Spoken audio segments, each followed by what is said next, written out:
Dell Inspiron ဆိုတာတော့ Ryzen 7နဲ့လာတာဖြစ်ပါတယ်ဗျ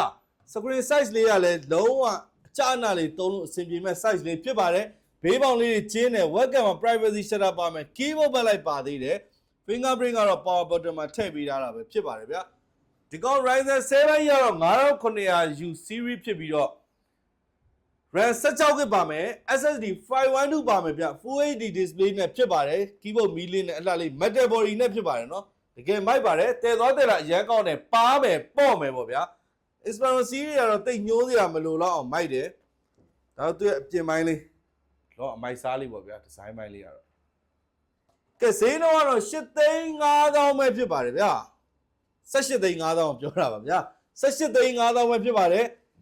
ဘေးမှာဘာတွေပါသေးလဲဆိုတော့ပေါ်လေးတွေကတော့ SD card slot ပါမယ် USB port နဲ့ headphone jack ပါမယ်ဘယ်ဘက်မှာ Type C port ပါမယ် USB port HDMI နဲ့အားသွင်းတဲ့ port ဒါပါပဲအဲ့တော့18,500,000နဲ့ယူပါ Inspiron ကြိုက်ရင်ကောင်းကောင်းသုံးရပါလိမ့်မယ်ဗျာကျေးဇူးတင်ပါတယ်